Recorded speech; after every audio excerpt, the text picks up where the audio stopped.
Why we're globally recognized as tennis players is because of the fans, because of the interest that they put into watching tennis matches, paying tickets, queuing to come and, so I respect that. I try to acknowledge that. And I said on the court, all the fans, the true tennis fans that really respect players. And of course, you're going to support one player or the other. It's, obviously solely up to them. And it's fully understandable that they, have the freedom to choose who they back in the match. But if somebody steps over the line, I react, and so that's basically what it was. After the match, I said what I said. Please take your seats quickly, ladies and gentlemen. Thank you. Hello, ladies and gentlemen. Welcome to Tennis Weekly with Joel, Kim and Chris. On today's Wimbledon Day 8 catch-up. Djokovic cruises past Rune in straight sets. OstaPENKO sets up a quarter-final clash with Krejcikova. And Taylor Fritz stuns Alexander Zverev in a comeback 5-set win.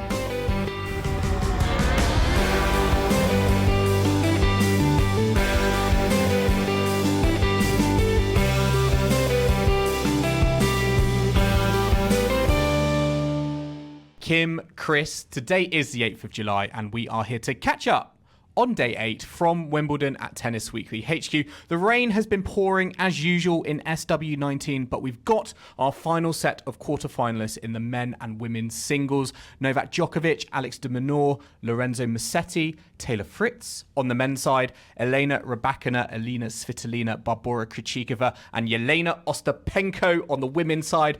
We'll also be providing a midway update on our collector set, Wimbledon 2024. Very much looking forward to that. But guys, we're all here. We're all back at the championships once again to take in the delights this time of some round 4 action. And I've just got to say, it's just a shame we're not able to record outside on the balcony, on the media balcony. We've had to make do with a little small room with a lot of stagnant hot air. It's a very hot room. It feels like a sauna. It is a bit of a sauna. It's a bit sad. It's like we're at the Australian Open. Yes, I think if this is what Australian Open is like, I'm not going to be going. Actually, sorry, it's more like New York because, I have been to all of them and I know that New York is more of a humidity atmosphere, whereas Australia is more of a dry heat. Oh, wow. Now we know. Well, this is very much then a US Open room. This is a very meteorological opener to the podcast. Yeah, today. we were on the roof yesterday. That was lovely. We went up there. But alas, we cannot all record on the roof together. And now we're in the underbelly of Wimbledon. It's not a glamorous podcasting life always, is it? No, not at all. And there's no biscuits to go with my tea. And I really need some. It's about 11 p.m. No. I'd love some biscuits. No. Where are the biscuits? Where are the biscuits? Tennis Weekly budget doesn't fund them. But we do have lots of tennis to talk about. And you heard at the beginning, we heard Novak Djokovic talking about his match with Holger Rune. Djokovic did come through in straight sets today. Actually quite a comfortable match. We thought this could be a bit of a banana skin for Djokovic. Would you say this is his best match of the tournament so far? Well, Kim, I'm going to have to stop you there because I want to talk about what happened at the end. I really want to talk about that comment that he made. He got the violin out. It was very dramatic. He also accused the crowd of being disrespectful. He said he'd been doing it for a long time and he knows that when they are making that Rune noise that sounds like a boo, he knows that sometimes it's Rune related and sometimes he believes it is being disrespectful. And I think it is that centre court crowd who've had too much to drink. They're not at the cricket. Ooh. They're not at the darts. So you siding with Djokovic? I do you know what? I don't think I can actually buy it. I just think they're saying Rune. I think that I don't think it's an excuse to It's a bit boo like him. a vuvuzela where people just got a bit too into it. It's distracting. I think on centre court there is a level of respectability that you should behave with. And I think that they wouldn't be shouting as much if it didn't rhyme with a boo. I don't like the chant. I think it's a bit silly. I know that's his name and I'm not having a go at his name, but I think, you could just shout, come on, Holger, or something. Like some people were doing that. I think, like Chris has said, people join in with it. They've had a few beers, maybe come in on the resale. It's the end of the day. They've had a nice day out. And then they kind of, joining in. Yeah. I don't know if it's like active disrespect, but I certainly think, there would be an element of, this is a bit of a different chant. We feel a bit naughty doing this. But I don't like it as a chant personally. I'd rather it wasn't a thing. Well, what about if it was in Paris? This is what I'm thinking. If you were to say that to the crowd in Paris, imagine the response you'd get. And this is no Parisian crowd. This is just a few people getting a bit too into chanting one person's name. So maybe we've taken it a bit out of proportion because it is Wimbledon. There is tradition. Do you know what? It's quite funny as well because I actually was in a similar situation earlier in the week because the Andy Murray Jamie Murray men's doubles when Sue Barker came onto the court. I actually had a friend message me afterwards saying, why are they booing when Andy Murray's on the court? And I had to clarify, they're not booing. They're just saying Sue for Sue Barker. I thought that was because Holger Rune turned up as well. Was it for Rune as well? I think it was Rune.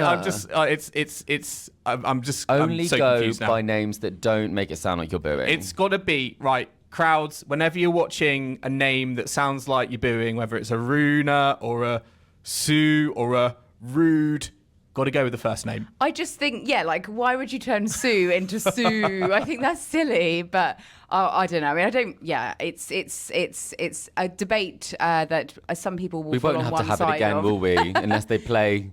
Again in another Holger tournament. Rune is out, or should I say Holger Rune is out? Does that mean we have to say his name we don't, Kim. like No, we that don't, every Kim. time? Okay, but Djokovic, let's talk about his form. Yes. His best match of the tournament? By far. Yeah. I mean, I had been avoiding his matches for a couple of rounds because I was so concerned by his movement in that Jacob Fernley match where he did look very tentative and he did look like he was pulling out with some shots.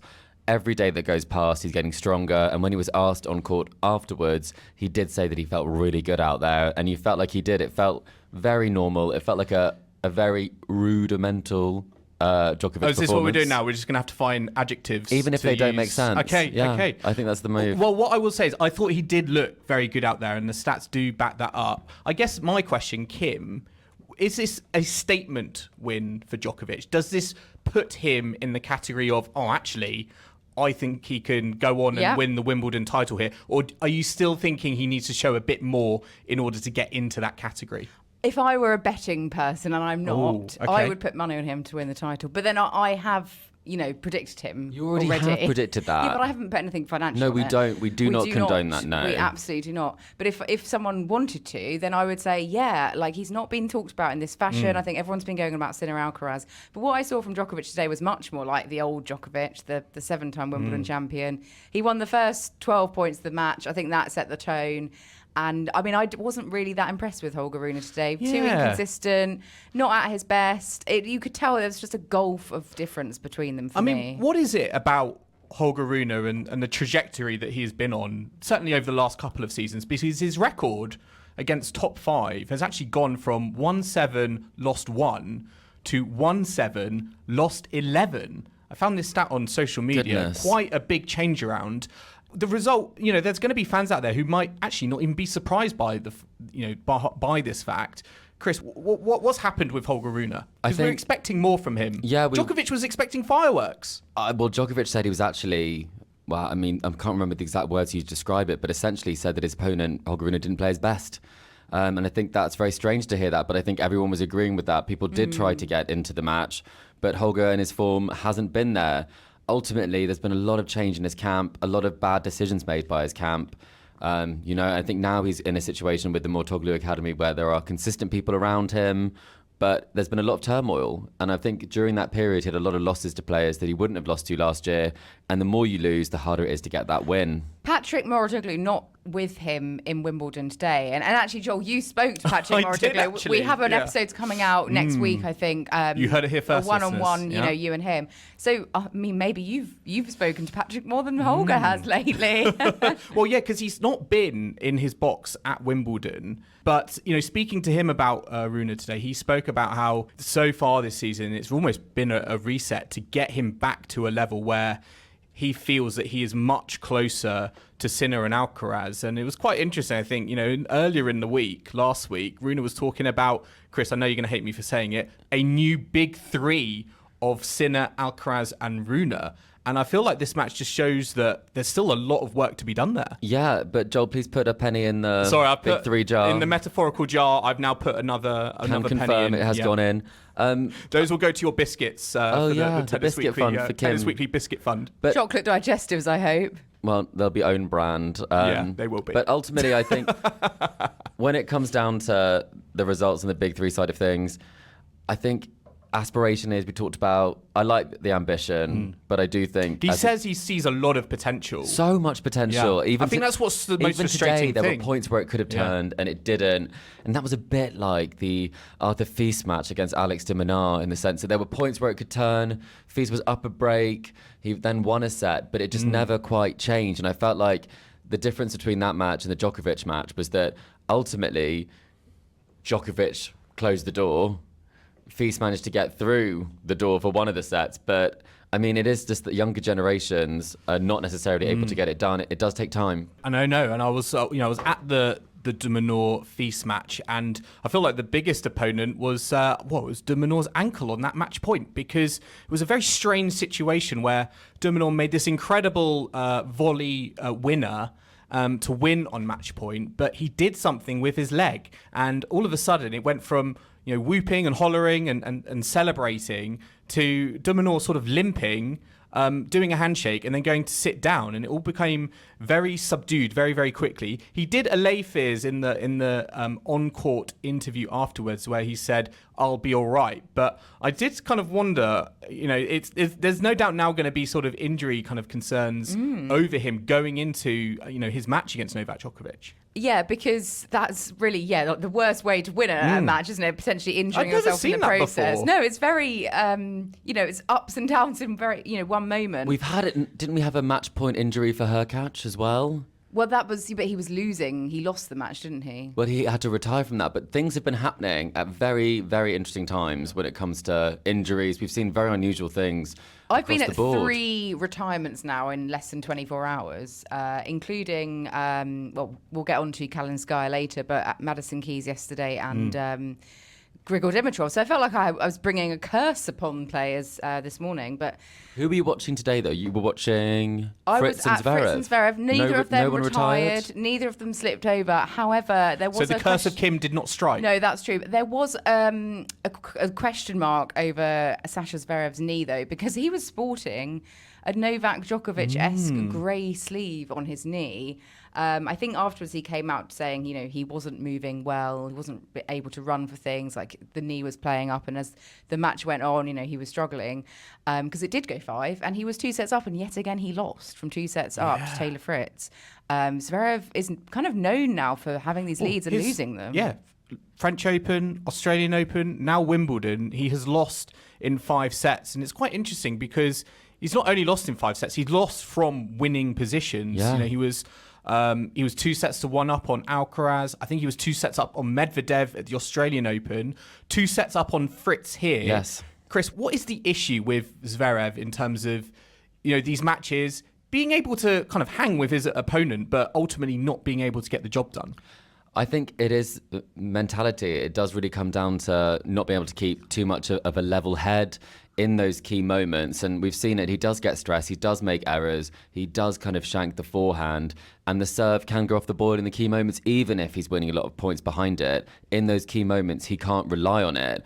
But I mean, also, maybe something that played an impact on this was that he did say that there was something happening in the crowd, and this all kind of came to light at the handshake, and maybe this was something that put him off and could have caused the turnaround for Taylor Fritz in some way. And we can hear what they said about what was the thing that went down at the net. No. I mean, me and Taylor, we grew up together, right? Playing each other since juniors, and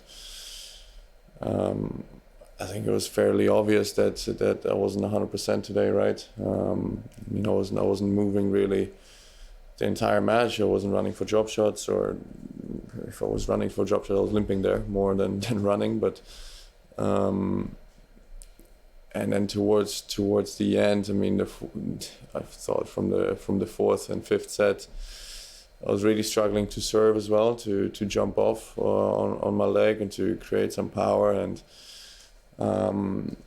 his team is extremely respectful. I think his coach, his physio, and also his second coach, they're extremely respectful. But I think there's some other people that maybe are in the box that are not maybe from the tennis world, that are not maybe from particularly watching every single match, and they were a bit over the top, but that's okay. There's no issues, no drama. He fought back from 2 sets to love, so they're obviously all excited, all very pumped up. Yeah, but no issues with Taylor. I think Taylor is a great guy, and I have absolutely no issues with him. It's funny because in the encore interview, Fritz was asked, what was said at that handshake, and the interviewer sort of implied, you were having some lovely words at the net, but actually it seems it wasn't lovely words. It was aggro. Well, there was no issue between. It sounded like there was no issue between him, player to player. It was more his box, and it sounded more like people outside of the tennis world, and this has caused people to think and speculate on who these people outside the tennis world might be. And Chris, you spotted this because you eagle-eyed on social media. Morgan Riddle posted, now deleted posts. Yes. The conspiracy theory is growing. It is growing, but having said this, there was part of that quote we've just heard that said, not maybe from particularly watching every single match. They were a bit over the top. So I'm thinking it could be Morgan's friend now. The plot thickens, but ultimately the friend did also appear in the videos that were being posted. That were Morgan still had a say, though. She did have a say. So she did say doing it for the girls. It was in reference to the allegations, we assume, but she did not name him. So very contentious. They are now deleted, which makes me think that either the tournament in her official capacity here is, what is her role? Head of style at Wimbledon, potentially? Yeah. Well, I didn't know this. So for our listeners, Morgan Riddle is on the books, effectively, of Wimbledon here. Accredited. So I don't know. Yeah, there must be some sort of.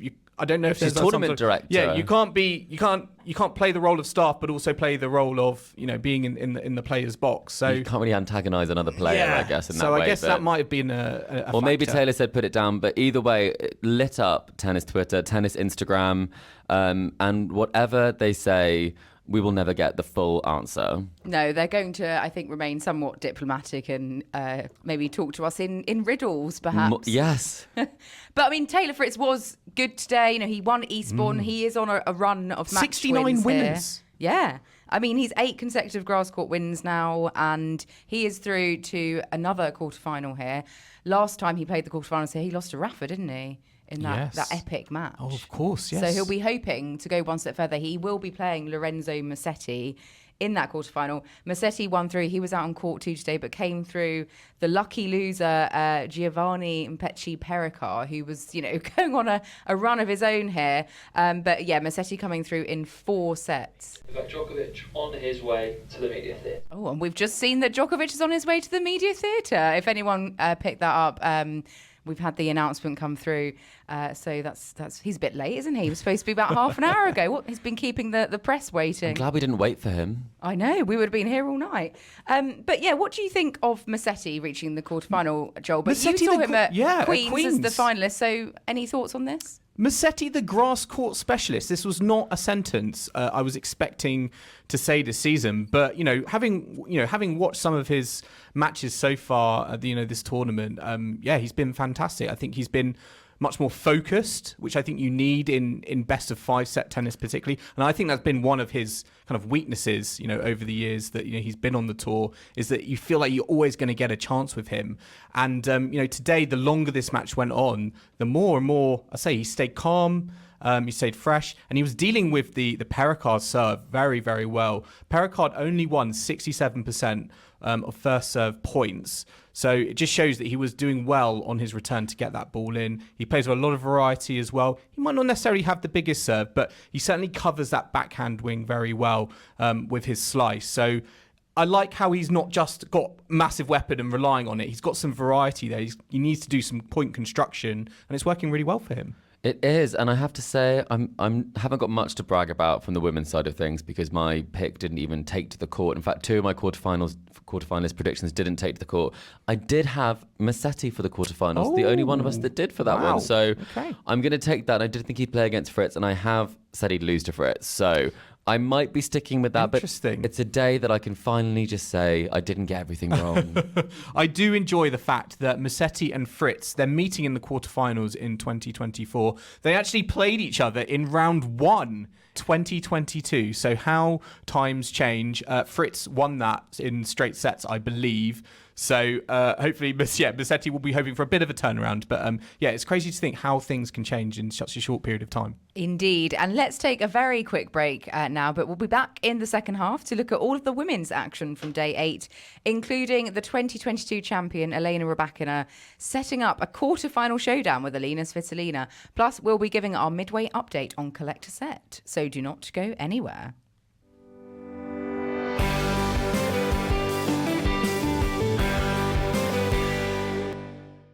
I think I'm probably more confident and more mature in the court this tournament especially, and I kind of know what I have to do, and I'm doing it quite well, especially in like deciding moments. I'm just doing the things that I have been doing before, like when I won French Open and when I was back in top 10. So yeah, I feel like I'm doing those things better than before. I mean, I have the ability to hit the ball hard, so why I shouldn't use it? That was Yelena Ostapenko, who has made her way through to the quarterfinals. Penko power is here. She's back. I mean, the last time we saw her maybe playing this sort of tennis, she won the French Open in 2017. She was looking very, very good. I mean, I was watching the match against Putintseva. She was just leathering the ball. She went up like 3-love within like 7 minutes or so. The first set was over in a flash, and she is just kind of steamrolling through this competition. She's not dropped a set yet. I think the most games she's dropped in one set is 3. So she's a real force to be reckoned with at the moment. She is, and unfortunately, I mean, so often is the way that you have a standout result like Putintseva did, where she played some unbelievable tennis, but it's so hard to keep that level up, especially against a player like Ostapenko that gives you no rhythm. She can completely hit a winner or she can hit an unforced error, but it's not often on your racket, her matches. And I think that in this one, Putintseva wasn't able to kind of weave the web that she does. The crafty shots weren't working. No. And maybe that love affair with grass might be over for this season. It's funny because you think about it and you think, Świątek's game is so different to Ostapenko. And Ostapenko doing well here, Rybakina doing well here, Krejcikova doing well here. It's just a completely different, I feel like, style to what Świątek does, and it shows that maybe her style is not as suited to the grass as some of these other styles we see. And although Ostapenko can be a bit hit or miss at the moment, she's just hitting it all the time. Does she have the mentality to do it again? I think we've seen in 2017, one of the things that was so impressive was that she was coming back from the brink, especially in that final against Halep. So many 3-set matches that she turned around. But she hasn't been tested. That's true. And what will that mean when it comes to this? Like, do you think, Kim, that you need to be tested at around probably before the final? Otherwise, it could go a bit pear-shaped? Ideally, I mean, unless you're... We have also seen, on the other hand, people just steamroll their whole way through a Grand Slam. It can happen. But Ostapenko has reached the quarterfinal here a couple of times before, and so it doesn't necessarily mean once she gets to this stage, she's a dead cert to go all the way. And she will be playing Barbora Krejcikova in that quarterfinal because Krejcikova came through against Danielle Collins. Collins, though, quite injured, heavy strapping on her leg. That happened in the second set. I wasn't really sure what happened. I didn't actually see it, but she called for a medical timeout. And Barbora Krejcikova was playing very, very well. She was holding her serve a lot easier, I think, than Danielle Collins was. Danielle Collins was really fighting just to kind of keep that first set going as deep as it did. But Barbora Krejcikova, a player not a lot of people are really talking about, who I think she got to the quarterfinals at the Australian Open this year. Went out in round 1 at the French Open, a surface that she's won on exactly on the Parisian clay, but she's really making a go of it at Wimbledon this year. She is, but she hasn't really shown any form, particularly on the grass. I think. Where has it come from then? I think maybe she's just a big tournament player, that she does tend to peak around those tournaments, even if she doesn't have the form. Because coming into this, I mean, she lost first round to Fernandez. That's a tough draw. Fernandez obviously made it to the final in Eastbourne. She had a couple of wins over in Birmingham, but she went out to Potapova pretty comfortably. As you say, the French Open, early defeat, Strasbourg. So and she didn't start until, I think Danielle Collins, to be fair, is the same as well, but she didn't start till like the third day of the tournament. She was almost like playing catch up from the get-go. Not a nice situation to be in. No, and she's playing doubles duty as well. So I think she's getting a lot of time on the court. And, you know, people who've done it before, as you talked about with OstaPENKO, always dangerous because they will have that belief in those moments. And today, unfortunately for Danielle Collins, we do have to say she will not get her centre court dream. And that's the sad thing for me about this. And I think we'd all predicted her to reach the quarterfinal, I believe. So, yeah, bit of a shock one here with Krejcikova coming through. Krejcikova, Ostapenko, they last played, I think, Birmingham last year, and Krejcikova won that one. Yeah. So I'll be curious to see how that one goes. Ostapenko leads the head-to-head 5-2. She does 5-2. So what's going to happen in their 8th match together? Let's wait and see. But they are a quarterfinal lined up. The other quarterfinal we have lined up after today's 4th round action is Elena Rybakina against Alina Svitolina. Just a note on Rybakina first. I was at this match, and unfortunately for her opponent, Anna Kalinskaya, she had to retire. Well, unfortunately, the Kim curse happened in the again. second set. Yeah, I'm sorry. I should, personally apologise to her. We should explain what the Kim curse is, because you have watched, was it 3 matches within 24 hours? And they've all retired. Yeah, 3 players. Can you name the players? Madison Keys, Grigor Dimitrov, and Anna Kalinskaya. Right, Kim, you're barred from watching any more matches on the show courts. I don't want the Kim curse to strike again. Well, unless it's not one of our favourites, we could do it that way. Send Kim to the matches to eliminate the people. Oh my god! Now I sound like some witch that's with that's a bit plotting. A cauldron of the tennis hit woman. Yeah, call Kim up. Potion or something. But I mean, Kalinskaya broke to love in the opening game. She was a break up. I thought, oh, this could be a bit spicy. But then Rybakina, broke back. Kalinskaya started having some treatment on her kind of a forearm and shoulder. And then, she went a breakdown in the second set and called it a day. So it must have been pretty bad. I mean, what was causing Elena Rybakina trouble to begin with? Was it just a slow start? Did Kalinskaya come out all guns blazing? What was it that seemingly unsettled Rybakina at the start of the match? Yeah, I think a bit of a slow start from Rybakina, some very clean hitting from Kalinskaya, and out the blocks quickly. But then Rybakina kind of started reading her game and got the break back. It just kind of eased into the life on centre court, which we know just she likes. Getting used to it again. She hadn't played yet on centre court, and I think she talks about sometimes the nerves that she's had previously. Exactly. And I attended a Rybakina press conference today, and I have to say she gets a bad rap for no reason, because she does answer the questions. I think that she just doesn't necessarily want to give people more than is necessary. So yeah, it's quite a considered response, but she doesn't expend too much energy doing it, which is fair enough. And we can hear what she thinks about the fact that a lot's changed since 2022 and she feels different now. Well, definitely I changed a lot. I got much more experience, and I think before going further in the draw, I was pretty nervous in 2022, but now I feel just more confidence playing match by match, and it is different, but at the same time, when you go on the court, you're still nervous a little bit, but I think now with all the experiences, I just enjoy much more on the court, and if I'm nervous, it's just the first few games, not like it was in 2022 when I played against Ons, and it was full set. When I just couldn't manage my emotions, I was too nervous, and then slowly I started to feel better. Well, she will have Alina Svitolina next, because Svitolina came through out on court 2 today against Jinju Wong. Straight set 6-2, 6-1. 55 minutes. 55 minutes. This was Wong who beat Harriet Dart in the last round. That was pretty much like the amount of time we had of dry weather, I feel, outside. Yeah. So I feel like fortunate, and I think Svitolina will be breathing a sigh of relief that she was just able to get that match finished in a clean, concisive victory that did not take too long. It's also the last match they'll have to play on an outside court, and I think that everyone will be pleased because now they know their matches will happen when they're scheduled, and that does make things a lot easier. I did watch a little bit of this, and then I popped off quickly, and then by the time I came back, she'd won. Blink and you miss Efficient. it. The form was brilliant. I think she's really just picked up steam ever since that Ons Jabeur. And I think the memory of last year, and potentially not a missed opportunity because it was a great run, but I really do think this has a special place for her here. And as we've talked about previously on the podcast, she is playing for more than just herself. She's playing for a nation. And I really think in these moments on this stage, it really does inspire her to do some really magical things. Yeah, she was very emotional on court at the end of a black ribbon on her top.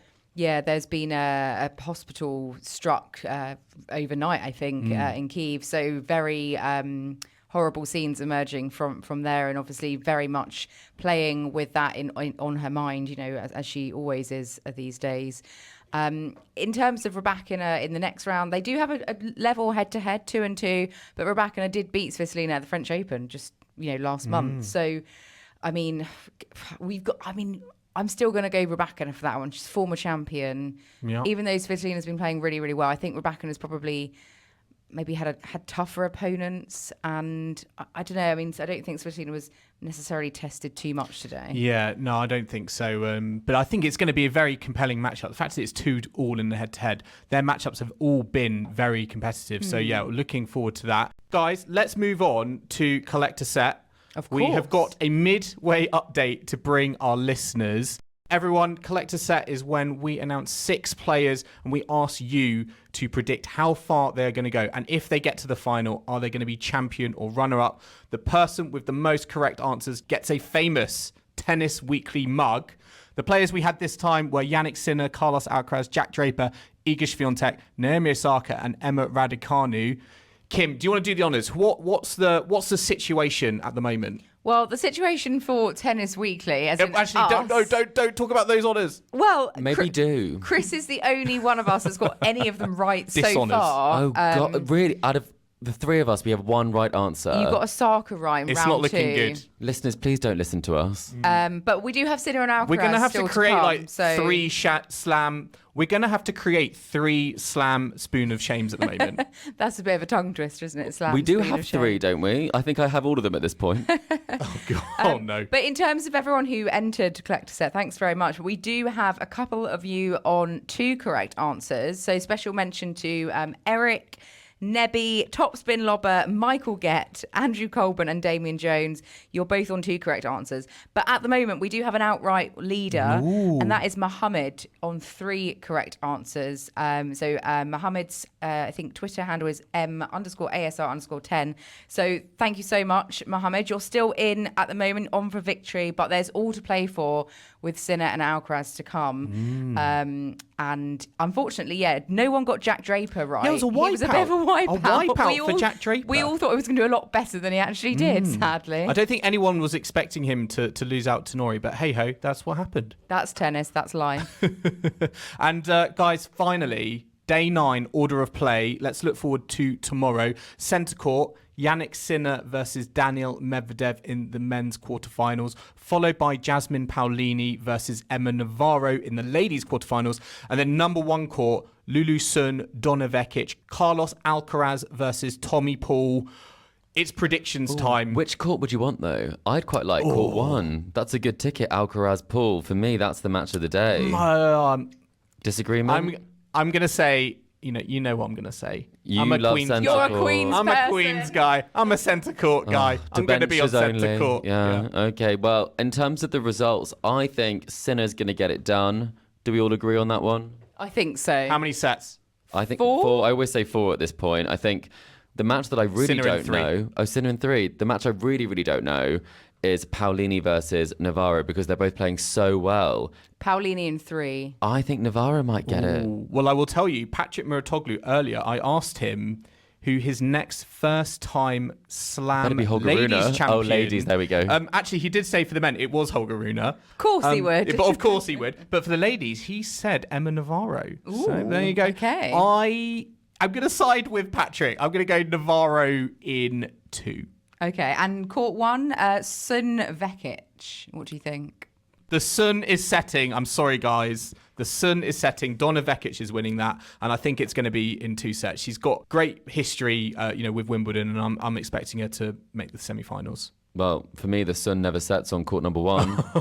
I think that she's That's going to... because the roof's on all the time. True. I have no idea what time of day it is in there. So I think that probably Sun's going to get It's like that a one. casino in Vegas, isn't it? You just don't know. I'd spend so much money if I was still in there, just, on the slot machine.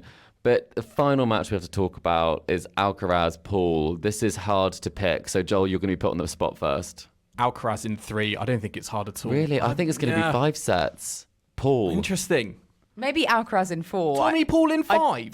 I hope Paul doesn't beat Alcaraz. I've got nothing right so far. I should be impartial, but I do hope Alcaraz wins. I am hoping for some quick and clean wins for Jannik Sinner and Carlos Alcaraz so we can get the semi-final we all wanted, the Wimbledon poster wanted.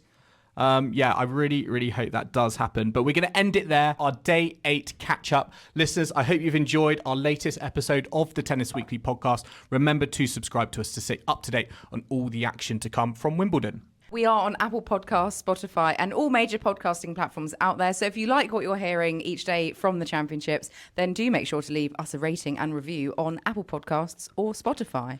You can also follow us on social media. All of our videos get posted to YouTube, as well as clips to Facebook, Instagram, TikTok, YouTube, and X. And the handle for all of those is Tennis Weekly Pod. You can purchase our lovely Tennis Weekly merch at etsy.com/shop/tennisweeklypodcast. You can always email us at tennisweeklypod@gmail.com or check out our website, tennisweekly.co.uk.